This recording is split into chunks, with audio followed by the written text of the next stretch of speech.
Aaron Hurst, welcome to the DNA of Purpose podcast. As I was just saying before we hit record, it is such an honor to have you dialing into the studio here. A lot of your work really inspired this podcast and the work I've done over the last few years, and I'm sure so many others in the purpose space. So it is such a joy to have you join me. Oh, thank you. I'm really excited for the conversation and really excited to learn more about the work you're doing as well. Excellent. Well, look, for now, I have so many questions to ask you. So I'm going to dive straight on in. Please, bring it on. Now, Aaron, in the opening pages of your book, The Purpose Economy, you described a point in time where you were sticking up Post-it notes on your office window with big picture questions. Through pondering these questions, you sought patterns and connections to begin answering them and linking different ideas and forming a picture. At the time, you explored questions such as, is there a science to social impact? Or how could someone design a social impact effort with a high probability of creating change? Now, here we are in 2023, and given the aftermath of the global pandemic and ongoing exponential progress, I'm curious to know what's on your Post-it notes these days, and what question are you currently contemplating that is steering your work forward? Yeah, appreciate the question.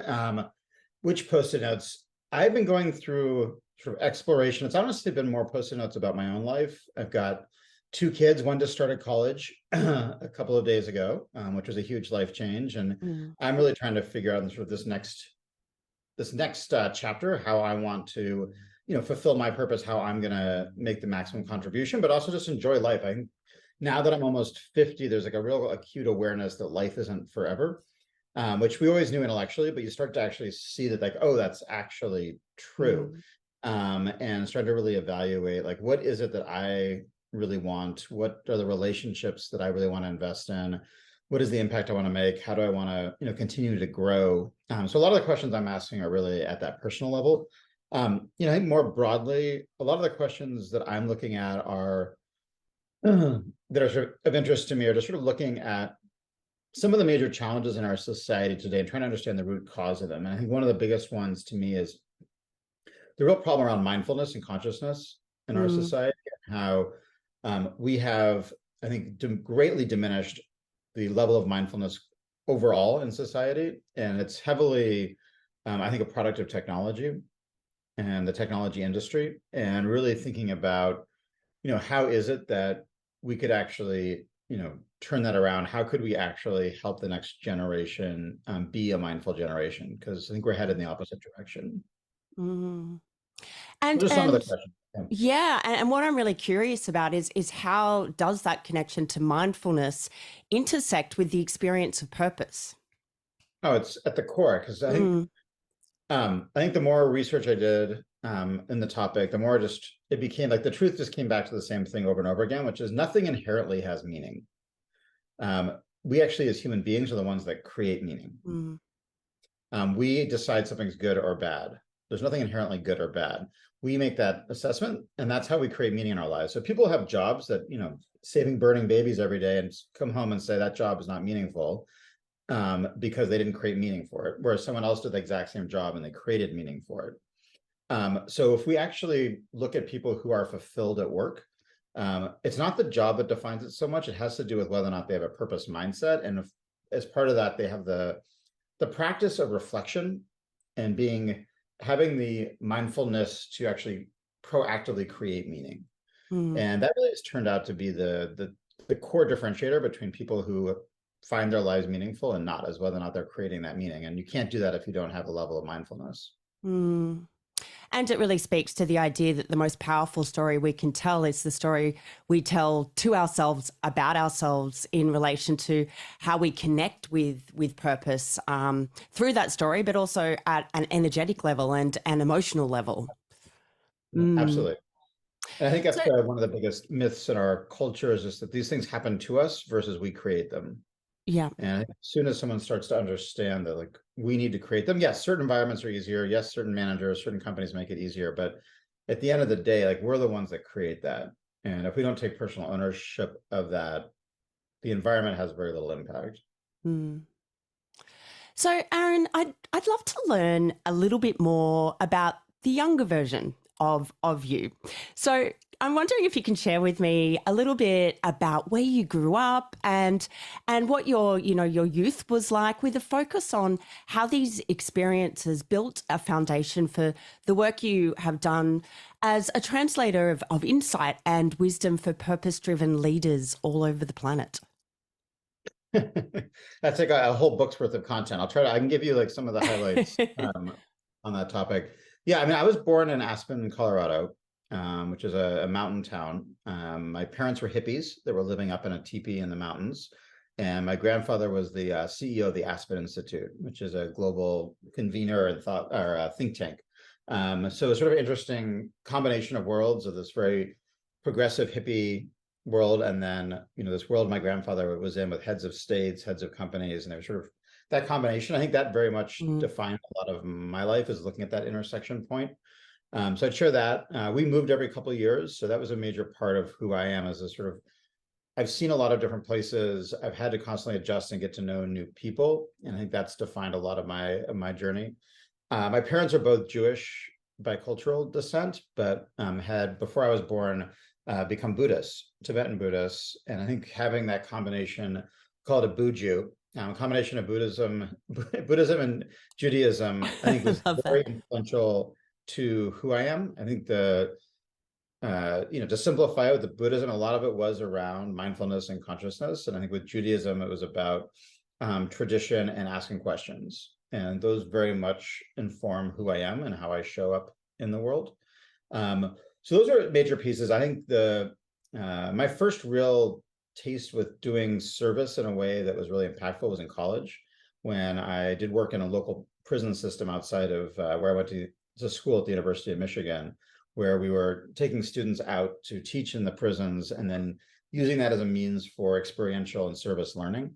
And that really gave me the bug around this idea that work should be about service, and that learning should be about service. And that's really been a thread throughout my entire career as well. So those are some of the many threads. I think my first on the entrepreneurial side, my first venture was when I was 16.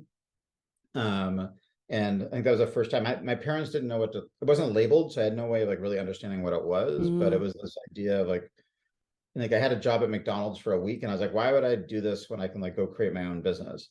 And went and created it was a sports car dealership, which is something here in the United States that's fairly common, of people trading sports cards. And as a kid, you get to go and set up your own booth and sell cards, and get to meet a lot of people from different walks of life. I think that gave me the entrepreneurial bug at that age. So anyway, there's some highlights. Yeah, well, I mean, I'm sure that experience was so valuable in relation to the work you would go on to do in the purpose space, because, I dare say you're truly a pioneer in this space, and you were probably, amongst a small group of people who were talking about it, in the earlier days. So to have, I guess, that skill set there to be able to take a risk and explore bold ideas that would really go on to revolutionize how we do business is something that really, set you in good stead for the work you would go on to do. So, yeah, a story I don't think I've shared very many times, but the word purpose, it's interesting because I become sort of one of these pioneers in purpose, but the actual use of the word purpose to me came very accidentally. Yeah. Reid Hoffman, the founder of LinkedIn, was speaking at a conference, and I was in charge of introducing him. And a game I like to play is to have someone tell me a word right before I go on stage, and I have to like incorporate that as a theme throughout my speech. Love that. And Meg Garlinghouse, who's the head of social impact at LinkedIn, I was like, "What's the word?" And she's like, "Purpose." And I was like, "Huh, okay." And I went up and like introduced him through the lens of purpose, and I was like, "Oh my God, this is such the perfect word for everything that I'm seeing in the world." And it was actually just her saying the word purpose in that moment as I was walking up on the stage that actually led me to embrace the word and become a champion for it, and connect hundreds of thousands of people to it. Yeah, So the right message at the right time has the power to change everything. Yeah, it's very funny how these things happen. Yeah. So that's a great segue to my next question. One of the things that I really resonated with in relation to your perspectives is that A, purpose is a verb, and Yep. B, I loved that you were able to clearly define an individual's unique purpose as being significantly different from the cause it was attached Yep. to, or maybe from the organizational purpose for which an employee is a part of. So I'm wondering if we can start there. As a foundational question, what is purpose and what are the different aspects in relation to how we experience it? Yeah. There's a lot of different ways to think about this. I tend to look at it from a Mm, scientific standpoint, 'cause I think that's the most helpful for me, and from a just social science perspective as well. So what we've seen is that purpose in of itself is not really the thing that matters. What matters is that our lives are fulfilling. mm, That's what we're looking for. We're looking for fulfilling lives. And the question then is like, how do you become fulfilled? How do you actually find fulfillment in life? And we talked a little bit about it. It's something that we actually have to create for ourselves. But it comes through having some self-awareness about what are the relationships, impact, and growth you need to be fulfilled. Those are the three sources we found for meaning or fulfillment at work: is relationships, impact, and growth. Once you have some self-awareness around that, you start to be able to actually reflect and modify your experience at work or in life to optimize for those and to experience them. And then you get this feeling of being fulfilled, which actually causes neurochemicals to be released that feel good, which then causes us to have more confidence in this, and it sort of becomes this positive flywheel. mm, So that's, and I look at what really matters. What matters is that system where we're building awareness and confidence and trusting and knowing who we are, constantly creating meaning through reflection, using that to actually create the neurochemicals that reward us, that then just creates that cycle. So that's how I tend to look at it on the individual side. I think it's been used in society a lot around, like you said, cause, mm. that you need to figure out a cause. And I think that at an individual level is highly problematic because it defines purpose as something that can usually only be done in like one job, or at a certain time in your life. And I've come to talk about that as being a fixed mindset Mm. towards purpose. When you feel like purpose is a set thing, what you're starting to get into is a fixed mindset about that, which makes you rigid and not realize there's opportunity for meaning and fulfillment in every direction around you. But if you're I like, I love have to that. be a doctor, I have to be whatever it is, or I have to work in, saving this, this species or what have you, you get so rigid around that it actually closes off opportunity for fulfillment. So I'm increasingly like strongly against cause-based orientation around this, and even too much of an articulation of your personal purpose, that it has to be in such a way that it's broad enough Yeah. that it's something that you can do in retirement. It's something you could do in any job. It's gotta enable a growth mindset around purpose, not a fixed mindset. Mm, mm. Yeah, look, I absolutely love that. And in fact, again, it's a great segue into the next part of our conversation. As you know, having taken a look at the podcast, I've interviewed now maybe 110 people about the subject of purpose, Amazing.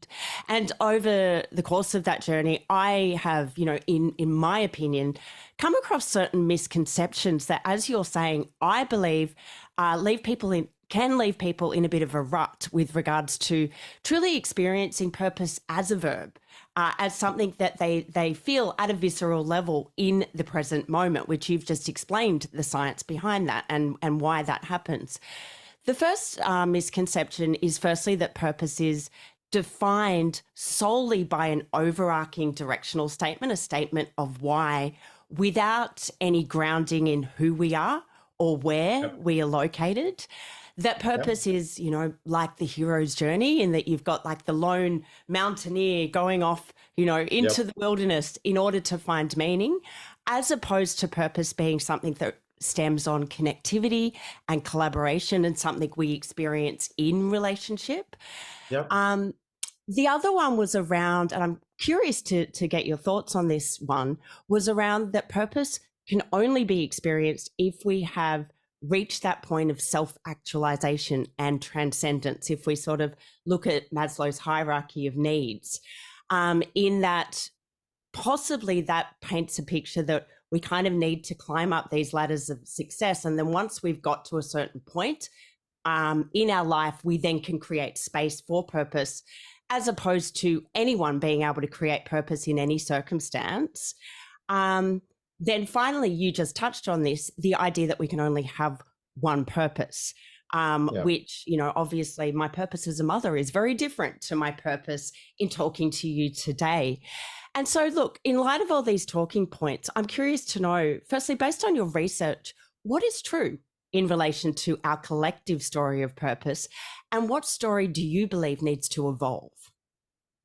No, I think it is. It goes to that fixed and growth mindset towards the frame of purpose that we were just talking about.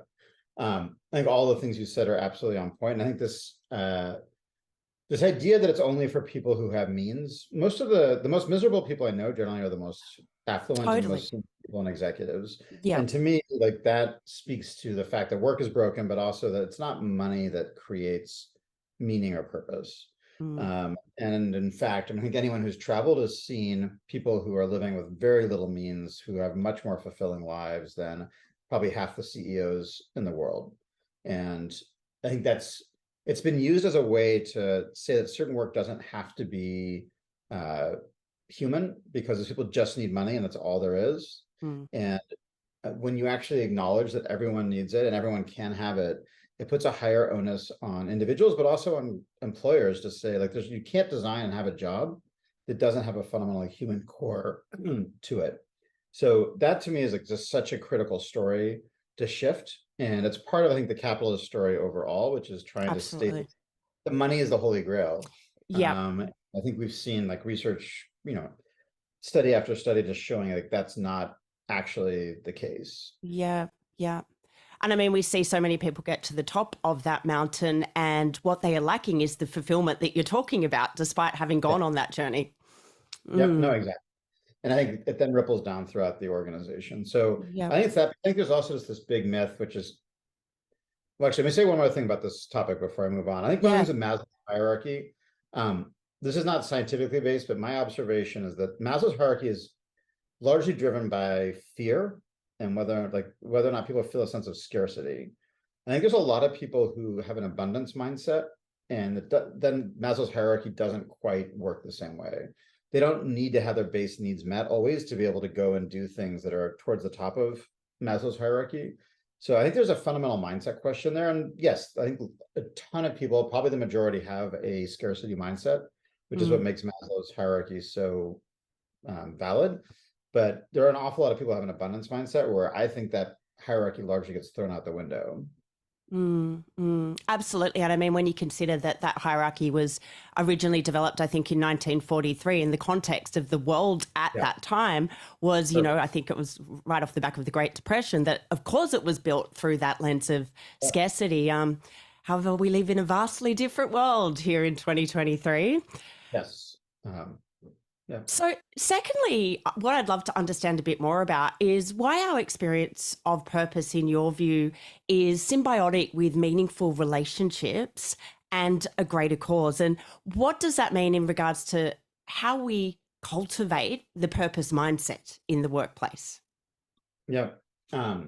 So what we've found is, like, in terms of what makes someone feel fulfilled, the number one variable is actually relationships. You find people in jobs that don't have much purpose to them, if you will, but if they have really strong relationships, they still find a lot of value and meaning in that work. And that without that, even if you're in like high impact work, if you don't have those meaningful relationships, you pretty quickly find the job unfulfilling, because we as human beings need social interaction and we need to belong for us to even be in a state where we can be open to being fulfilled. And a lot of current work is designed to isolate people in the interest of efficiency, and it's diminished human connection. And we've also created this idea about can't have friends at work, certain types of interactions at work are inappropriate. And certainly there is a line there, but I think to a large degree, we've removed fulfillment from the workplace by removing the recognition for the need for true human connection in the workplace. And that's one of the areas I've done a lot of work with. My last company, Imperita, was around how do we build meaningful connection back into the workplace? Because it's not enough just to give a company a purpose and just align the strategy with it. If you're not actually building human connection in the organization, that stuff just doesn't matter all that much. Mm. Yeah, absolutely. And I'm going to bookmark that question because I really want to dive into how purpose enables the connective tissue in an age where we're now, now navigating hybrid working and flexible working models, how purpose can actually enable that connectivity. But I will come back to that. So I think it's fair to say we've covered the foundational aspects of what purpose is. So I'd love to take a moment to understand the economic context.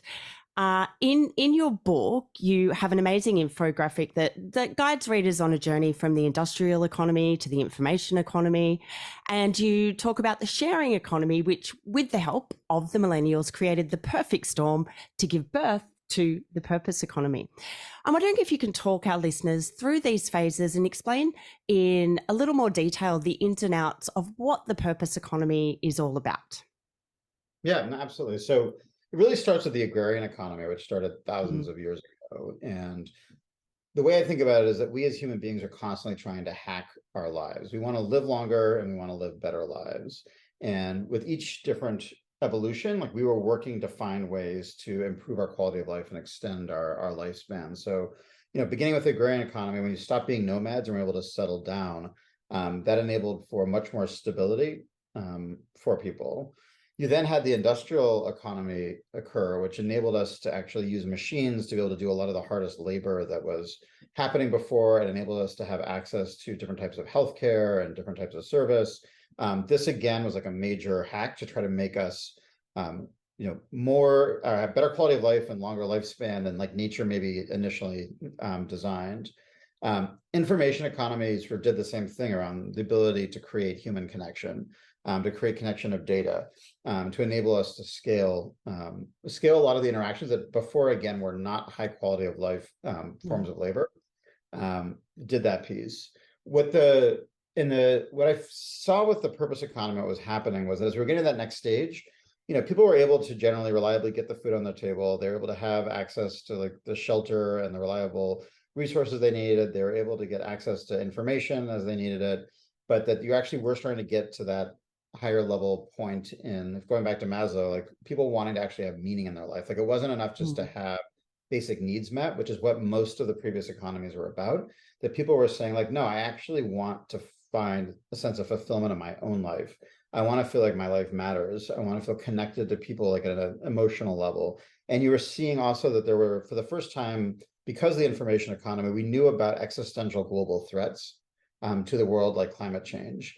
And as a result, there was also this sort of sense that I want to be part of the solution, and people were willing to change their work habits and their consumer habits to adjust to that. So with the purpose economy, what I was seeing was changing work behaviors in terms of what people wanted from the workplace and the decisions they would make. And then on the consumer end, people changing what they were spending money on, which is not just buying the more organic toothpaste. It's spending money on things like yoga. It's spending money on more things like experiences. It's doing things that actually were feeding their soul, if you will. And that became more and more of a source of where innovation was happening inside companies and how companies were marketing products to people. And so you wrote the book in 2014. How, in your view, how has the purpose economy met your expectation, what you believed would happen, and how has this body of work evolved? Yeah, so I actually wrote the book probably mostly in 2012, published in 2014. So it even gives it sort of like, just from a context standpoint, it's been really over a decade. I think it's far exceeded expectations in most ways. I think in terms of how CEOs have, I think, really embraced it, how the investment community has started to embrace it. I think the workplace has changed dramatically, and the pandemic really accelerated that change. I think a lot of those things came true. You can't open a magazine without the word purpose in it. And when I wrote the book, that was not the case, like at all. Like that was not, like you take it for granted now, like that was not the case 10, 15 years ago. So I think all of that has absolutely happened. You see it in the products and how they're marketed. You see it, I mean, you just see it everywhere that we go. I think the place where it's been a little bit harder, and I'm still sort of getting my head around, is at the political level, where we saw during that period of time, the sort of real shift towards conservative populism. and trying to understand how that fits into the context. And I think how I've come to understand that is that there is a part of the population that's been marginalized and doesn't feel like it has autonomy and purpose. And as a result is trying to create purpose out of creating fear. And I'm a big Star Wars fan, so I don't know if you are or not, but I really see things as like, in Star Wars, there's the dark side and the light side of the Force. Yep. And Yep. there's a purpose part, which is very much about finding meaning through helping others, through self-actualization, dot, dot, dot. I think there's also in the purpose world, sort of the dark side of the Force, if you will, which is really trying to create meaning out of fear, to give people a sense of relevance, to give people a sense that they matter out of a sense of fear and creating antagonism. It's like And the I think retrofit of purpose. it's more, Yeah. they're just two different types of ways of purpose in of itself is not good or bad. It's either using it to like further positive, hopeful things, or it's furthering scarcity and fear. Because both things create in people this sort of sense of priority and importance, motivate people. So they're both coming out of, I think, the same root human need, which is purpose. It's just that that's not all positive. The same way, like with the information economy, we know very well, like information's awesome. And a lot of what's happening in the information economy has been very detrimental. And I think with the purpose economy, we tend to think of it in a very Pollyannish way. But I think the reality is like Trump, to a large degree, actually was a manifestation of the purpose economy. Yep. And people's need for people who are just felt so alienated and they didn't belong and that they were needing meaning, and that they tried to get that through sense of belonging with that political movement. That's the piece that I found really interesting. And to your point, he had a very clear purpose. He did, and he gave people a sense that they mattered. And I think that's one of the things, especially older people really struggle with not feeling relevant. It's hard to feel a sense of purpose when you don't feel relevant. And I think what he and others have tapped into is trying to help them feel like they're relevant and they have something to contribute. But they're doing it out of fear, from what I'm seeing, not out of hope. So, Aaron, I'm really curious to get inside, in your view, the intersection between the purpose economy, which you've just explained, the background to that philosophy, and what is being referred to as the circular economy. Now, based on your description, the purpose economy has a human-centric focus, so a focus on meaning making, whereas the circular economy is a model of production and consumption which involves sharing, leasing, reusing, repairing, and recycling existing materials and products as long as possible.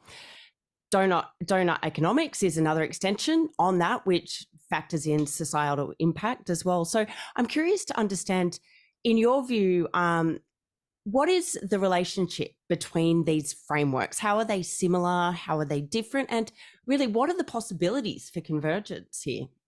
Yeah, I mean, purpose economy to me is the macroeconomic era, the same way, the industrial economy or the information economy, they're macro understanding of like what's going on. I think within that, you've got these microeconomic movements. So the sharing economy, circular economy, these are all micro movements within certain industries, which are happening that are underneath that purpose economy umbrella.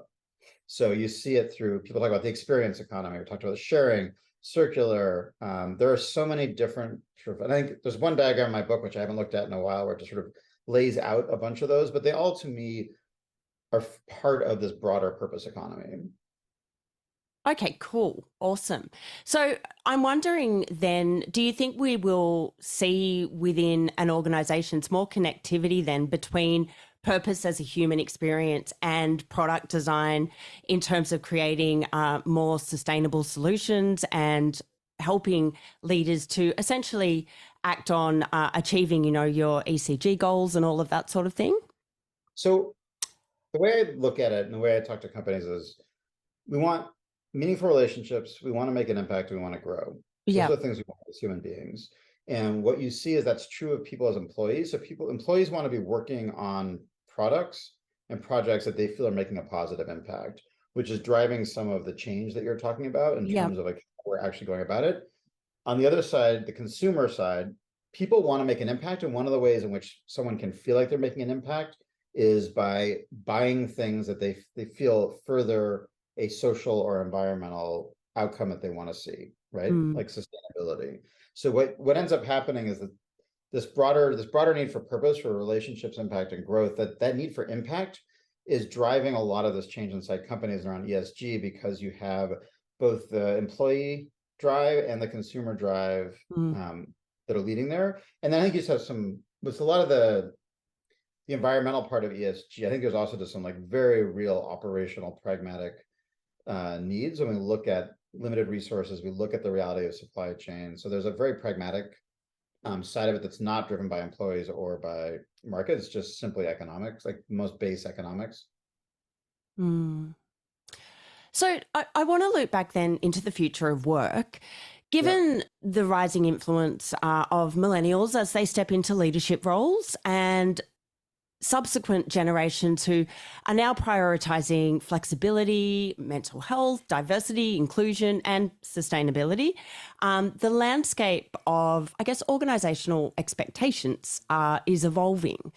Now, I know that you are also the co-founder of the Purpose Mindset, which is a program that encourages young individuals to view education and work beyond mere transactions. So how do you see the value of this mindset in bridging the various divides in contemporary organizations, such as, you know, maybe disparities in employee backgrounds, remote work versus coming back into the office, and even the balance between technology and human skills? Yeah, it's super complicated. First of all, just because I think there's so many different parts of the Mm, workforce. And I think we tend to talk about sort of desk workers when we talk about work often in this environment versus, I think for a lot of people, the majority of the workforce is actually in service jobs and other jobs where a lot of these topics are very different. So I just always like to acknowledge that, because I do think there's an awful lot of people who don't have the option of working from home, like don't have the mm, option of flexibility, and we haven't designed jobs in a way that's very human for that population. mm, So if you put that aside, you know, what I came to realize was that we can change work all we want, but if people don't have the right mindset towards it, it doesn't really help them. They go into these environments that may be good environments, but if they have a transactional mindset, they're not creating meaning for themselves, mm, which is why I sort of came to this conclusion that if we really want to change work, we need to help kids develop a mindset where they see life not as a series of transactions, because if you do that, it becomes a self-fulfilling prophecy. If mm, you get grades to get into college, you get the job, blah, blah, blah, blah, death. Like it's just like it's all this like march to death around transactions. Whereas if they see school as being about learning, if they see school as about relationships, if they see school as an opportunity to make an impact, and they see each stage of their lives that way, they'll actually manifest that. And then I believe they will start to lead with their values, and that will ultimately make a larger impact on companies. I think one of the things that's really broken in our society is that we have said that's just the way business is. And we've given yeah. business this ability to just do whatever the hell they want and just write it off as like, well, that's just what business does. And it's like, says who? And like, since Mm, when is that okay? And highly, I think, high integrity, like moral human beings, like end up doing things that when they look back on, they're like, what in God's name was I doing? Because they justified it, because business is transaction and it doesn't, the rules of gravity don't apply. So my hope is that if we can get a generation who actually has more of that purpose mindset, mm, we'll have a chance of actually changing that tide. I think millennials, yeah, these generational questions are interesting because so much of it has to do with the age versus the generation. So it's yeah. interesting as they evolve. My experience with a lot of Gen Z and millennials to some degree is that they have a transactional approach to purpose. Which is not across the board, but there's a large percentage of them where it's a performative thing, where it's like it's social media, it's identity. It's much more like their own personal marketing and how they need to show themselves to Yeah. the world It's like a personal versus like, branding strategy. Yeah. Yeah. yeah. And it's interesting, like when I used to work at the Taproot Foundation, it was interesting when we surveyed employees at companies, an awful lot of them said it's really important that their company offers volunteering, but they don't personally ever want to volunteer. And it's just, it is to me, it's that part of like, they want to be associated with good, but they don't necessarily do good. Um, and I think that's the piece that has gotten really confusing to the mass public, is there is Mm, this a lot of noise around people talking about these things that aren't actually doing anything. They're also like consumers of the concept without actually doing the personal work themselves. Yeah, and I can't help but loop back into what you said at the beginning of the conversation in relation Yeah. to mindfulness and the Yep. impact on this generation in regards to being connected to technology all of the time, and then disconnecting from, again, that visceral experience of meaning making. Yep. No, absolutely. And if you look at what industry has promoted mindfulness the most in the workforce, what industry would you say that is? Well, I would say, the well-being sector, yoga, Yep. things like that. Yeah. Yeah. So yes, and meant from a slightly different way, but yes, that is true. Yeah. Where I see the biggest investment and the most promotion of it is in the tech industry. Mm. Where you see all the like conferences, like the most work around bringing people into their companies around it. Like that's where I see the most investment Yeah. in this area. And I think it's really interesting because they're actually the ones that created the problem in the Mm. first place. And I think a lot of what's happening right now is there's a movement to push mindfulness by the tech industry to say that it's your fault that you're not mindful, not my app. Yeah.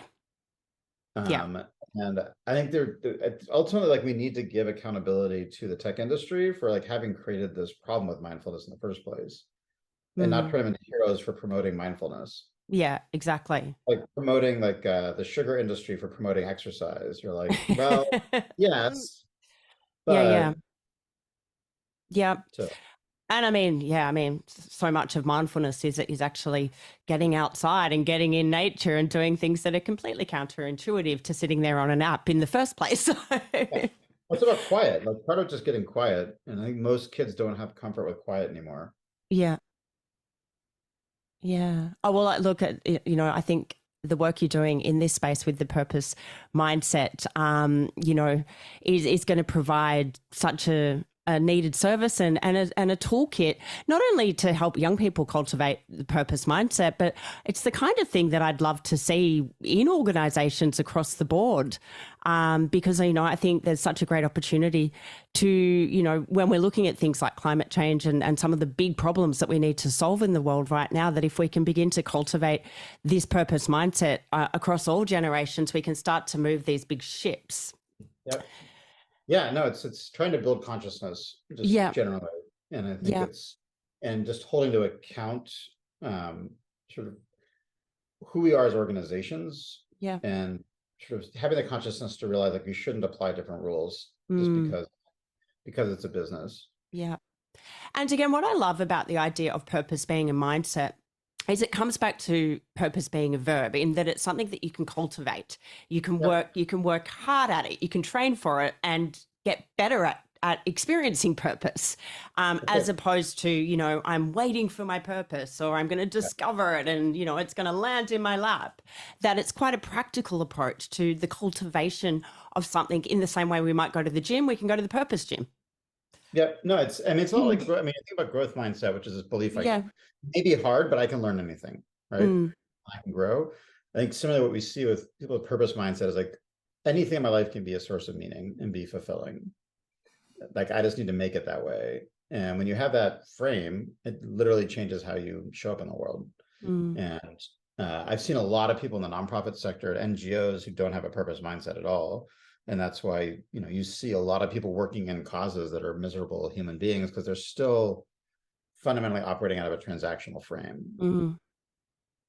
So it's really interesting. It just sort of gets down to such basic psychology. And we try Mm. to turn it into marketing, we try to turn it into all these other things. But at the end of the day, it's like really just about sort of basic psychology and what we know about human beings and how we operate. Mm.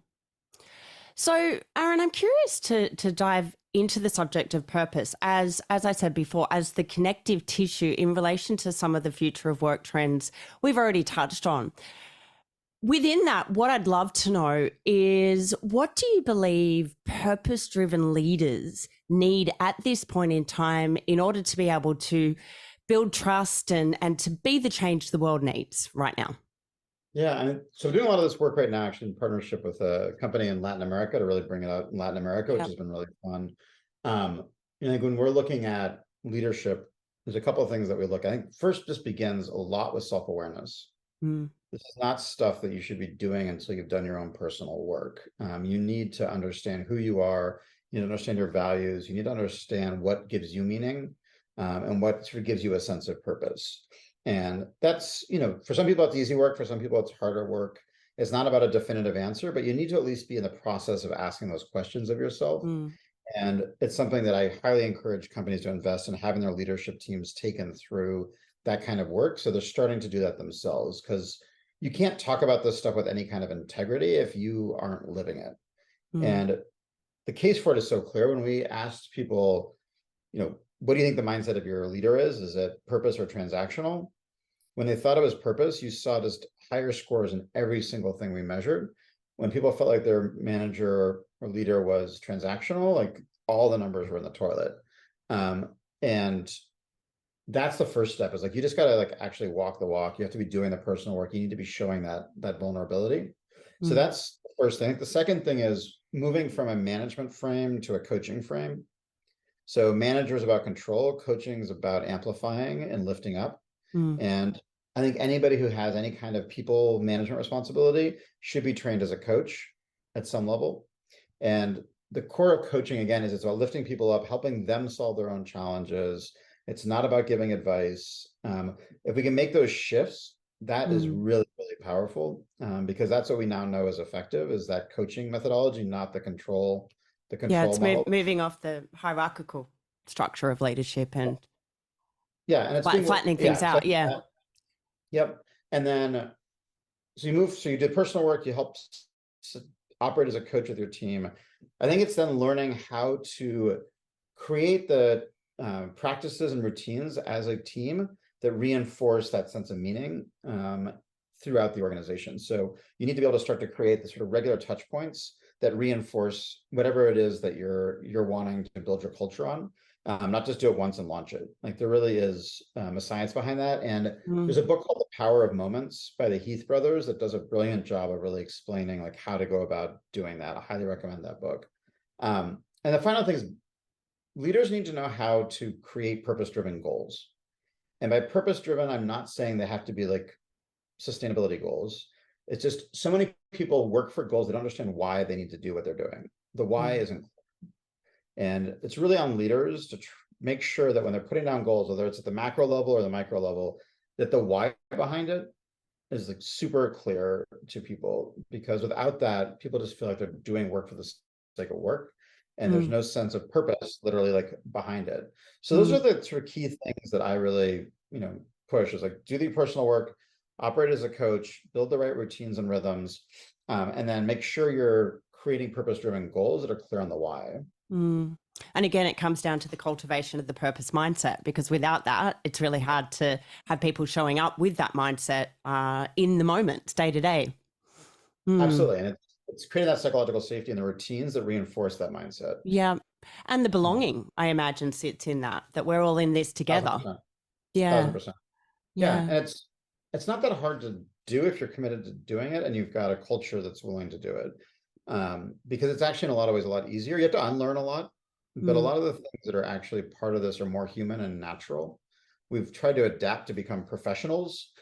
And in the course of that, we've actually had to learn all these things to actually go against our nature. This Yeah. is really trying to go back to like, what is our actual nature?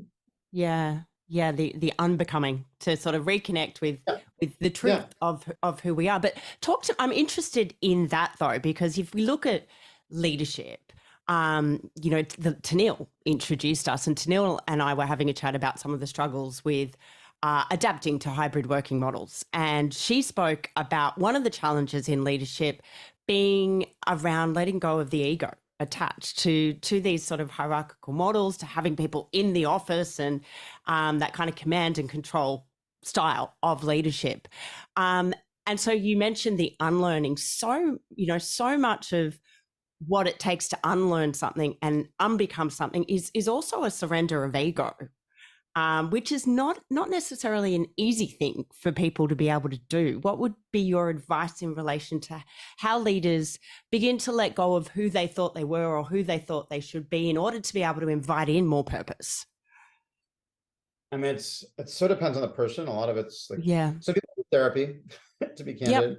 I think to really sort of go back and look at like what are all the stories that they have in their head that are leading them to Mm, think that this is the right way, and to actually look at of those stories, how much that's based on fact versus just these stories they've made up. Maybe they made up when they were 6 years old that they're still carrying around with themselves. So I think there's just a lot of personal work that needs to get to happen.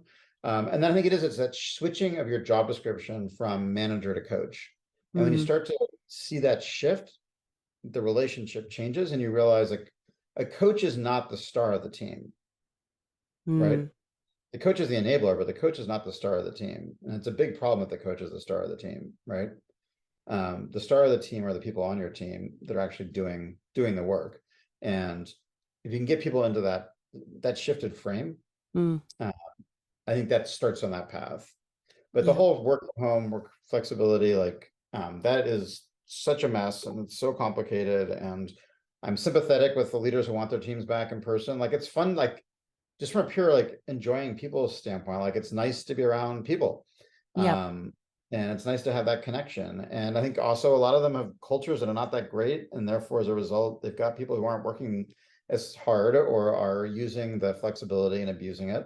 I think it's a Mm, relatively small number, but those things are happening. And when you get a culture in which they're under incredible strain and stress to perform, and you have this fear that people are not doing their jobs, or if you're not hitting your goals, and that's happening, like you understand why leaders get stuck in that cycle. mm, mm. So I've come to my last question for today. Sure. You might have seen recently in Vegas, the world's biggest, largest spherical structure was built at 366 feet tall and 516 feet wide.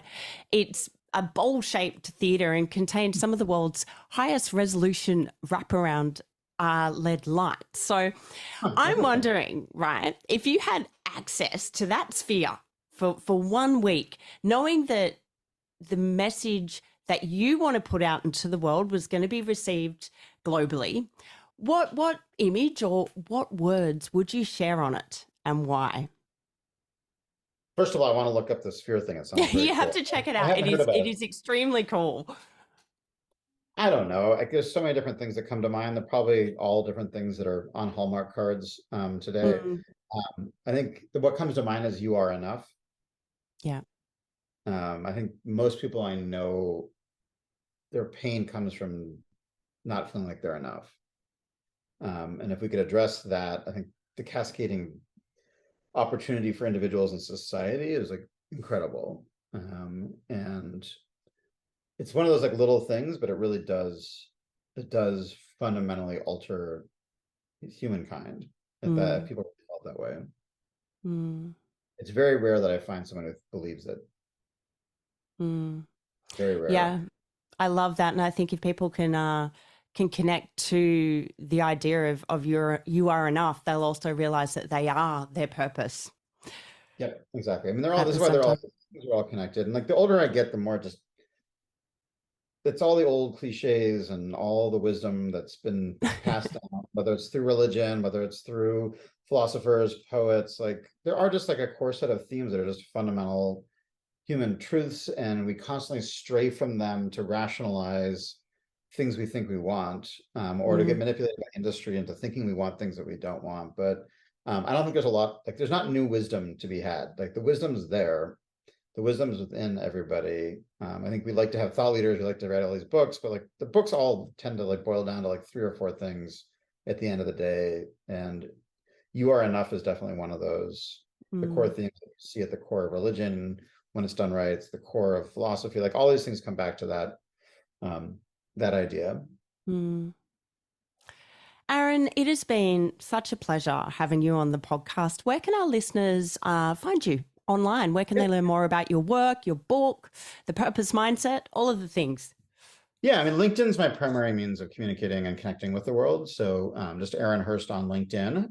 Love to have you connect with me if you're interested in staying connected, and feel free to DM me, and love interacting with folks and hearing what they're working on. So would definitely welcome that. And I'm working on a bunch of different projects right now. So just love hearing from people from different backgrounds and what they're doing. And I find like some of the best things I've ever done came out of like random sparked conversations. So would love to have one of those with someone who's part of your community.